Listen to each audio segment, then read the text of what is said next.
Hey guys, Manitove here again. What we're going to be doing today is going over my siege battles. I do apologize, one of the recordings did mess up, but I will be upfront about it. It was a loss. So let's go ahead and take a look at what I got recorded, and here we go. Alright, this first one is a Bulwark, Feng Yang, and Light Occult Girl on defense. So I just took my cheese offense. Lauren, Velajul, and Terranese. Made pretty quick work of this defense. Overly, honestly, I don't like Bulwark on defenses. It doesn't seem to hold the viability, although I have seen some pretty good Bulwark defenses. Not enough to win, but enough to be annoying. Like you see right there, I almost took him out within the first round, but he was able to get off his drain and heal, Forbidden Golder. But yeah, once he dies, I mean, pretty much the big threat on that side goes away. Lauren, I'm trying to remember the light cold girl's name, Laura, something like that. Does strip, AoE strip on the third skill. Pretty viable. I like the LD unit itself, but just paired with Bulwark, I don't think it was a good match. I understand what they were trying to do because between Feng Yang giving the heal over time and the Light Occult Girl giving the defense buff, they were trying to just self-sustain and hope that you brought some sort of buffer to keep buffing Bulwark into his skill 3. But overall, I mean, I'd give this defense probably like a C rating. It's not too hard to beat. I could have brought a much lesser comp and been just as efficient. This one was a Wind Paladin, Light Cat, and Camilla on defense. Pretty easy counter. As you see, I brought my Bulwark, Molong, and my Wind Paladin. I brought Wind Paladin because 2 buffs, stacks Bulwark faster, and the whole reason I brought Bulwark was between their Wind Paladin and the Light Cat, which has a 2 buff second skill, which is crit and counter. Was going to continually stack up the Bulwark. So I had no fear of recklessing as much as possible because I knew my Bulwark would always have 5 stacks. That's the downside about putting buff-heavy defenses on. There are quite a few counters out there for them now, especially with the Lightning Emperors. Odin would have also done very well in this defense. Unfortunately, I don't have Odin. Give me Odin, come to us. Simple request.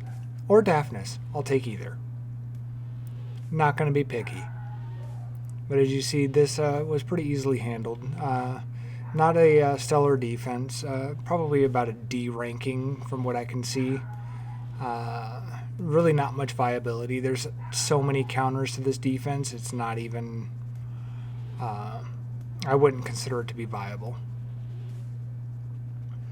Alright, and this next defense is a typical defense. It's Sierra Orion X, and this time it happens to be a Fire Beast Monk. Fire Beast Monk is fairly decent because his first skill does strip, which allows for the bomb to land. The only downside is if you do something like what I did, bring a water unit, the Fire Beast Monk will never target it. There is the off chance that Orion does defense break another unit. So Sierra will ignore the elemental advantage coding, but you're leaving it up to RNG on defense, and sometimes RNG defenses do work very well. Like you see right here, I believe Sierra does bomb by Perna, but that is just because multiple factors went into it, where the HP was lower than 35% and defense break. So But that's why I brought this particular comp, because Fran is OP, so I figured it would be able to withstand anything that Sierra threw at it if it did get defense break. And Perna does have the passive heal, so I have much more sustain on my side. And even though this defense does carry all the necessities in which a good defense is founded, which is defense break paired with a good complementary unit, and there's strip and heals. So it's a good defense. I mean, it's a pretty meta defense. We've all seen it more than once or twice, so I would give it a B+, A- ranking. Pretty solid.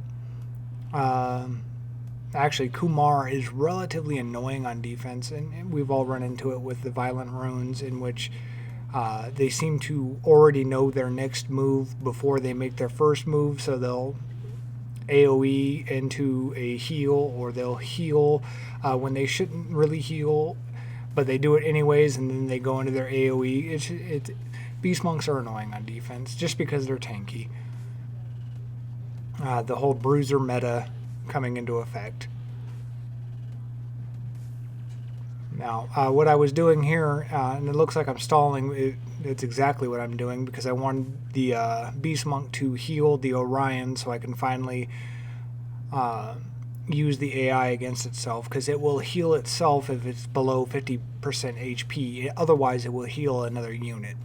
So this allowed me to put myself into a position where I can kill off the Beast Monk, and now Orion's all by himself, and the solo capability of Orion is very minimal at best. Paired with another unit, though, he can go proc crazy and be relatively annoying. I have had my share of tilts versus Orion XX defenses, usually Orion Theo or Orion Sierra, because it's supposed to be random, but yet they stun the one unit that could prevent you from losing.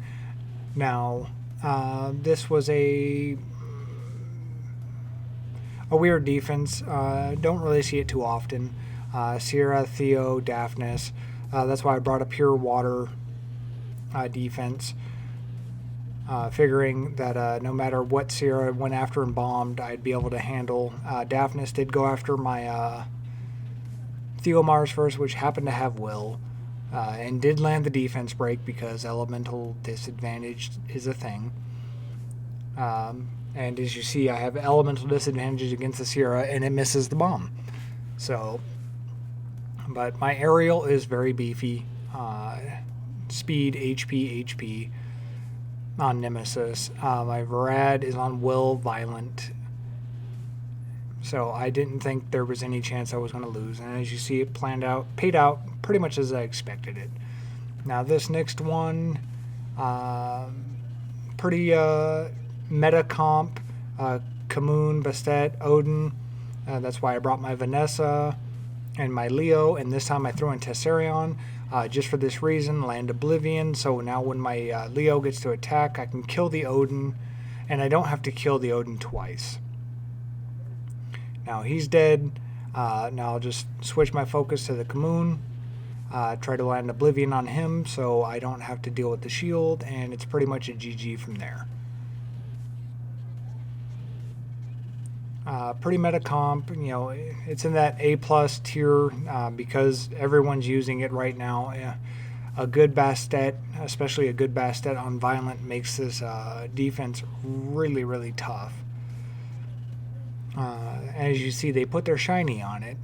Nice aura. Apparently it's a Swift Bastet, so it played into my advantage. Because I didn't have to worry about violent procs and extra defense breaks or glancing hits on the Leo. So at this point, it's just bruiser this thing down. The unfortunate part about this comp that I'm running is once you've gone through your nuke phase, especially when you leave a water unit standing at the end, the match tends to drag on. I should have left the Kamoon up so he could continuously do damage to my Leo, but I was just going for the safe bet. And my Tessarion isn't overly ruined that great. It's just a ruined on, I would say, C tier runes, just whatever I had laying around. This comp, I don't know why anyone would run this comp. As you see, Tiana is a dirt machine on defense, and that's pretty typical.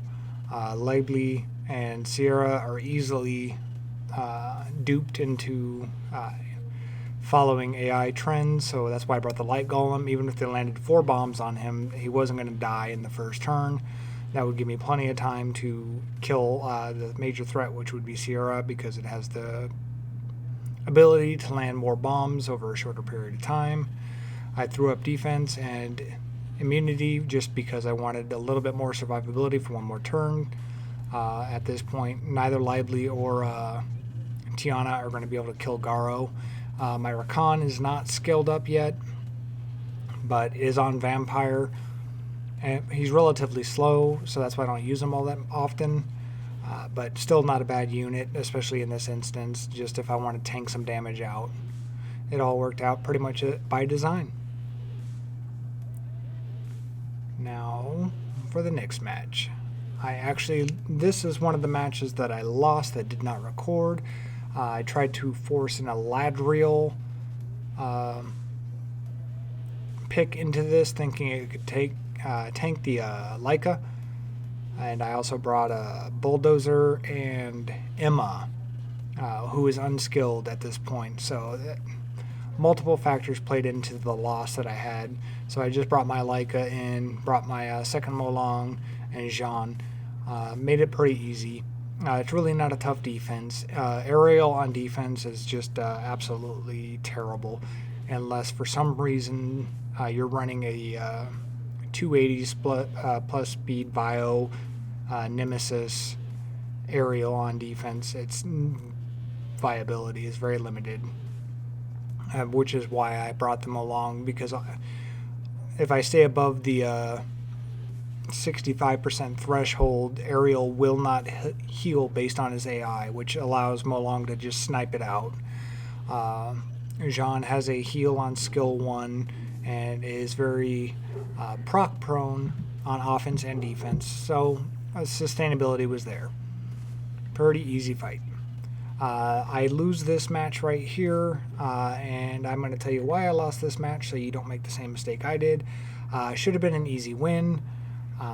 Right here, AoE stun. I put my Covenant on Will to prevent such stuff.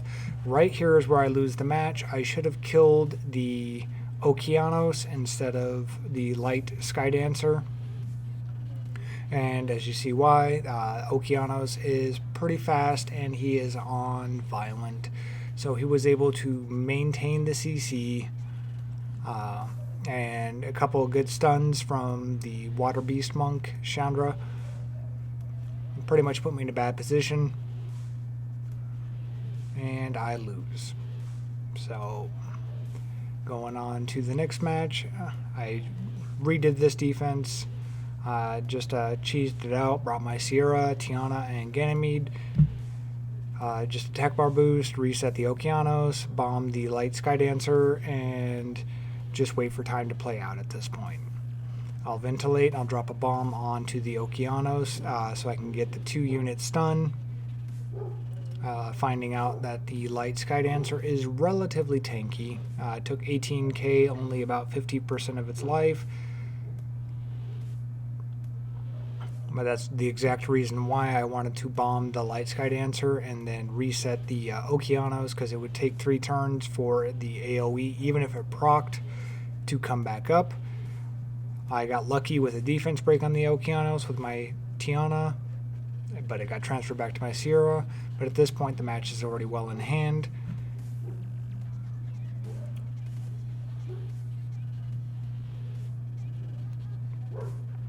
I just got to pop that Okeanos. Chandra is going to go down without a fight. Unfortunately, it can't hug itself, so makes the skill 2 useless at this point. It would be nice if there was some sustainability for Chandra on his skill 2, and same with the Dark Beast Monk, if it could heal itself or do something instead of having a skill to completely eliminate it if you eliminate the rest of the team. Well, that's the end of the video. Like I said, I went 9-1 today, or not 9-1, 8-2. And if you saw anything that you guys liked, please leave it in the comment section below. Like the video, subscribe to the channel, and I look forward to seeing you guys in the next one.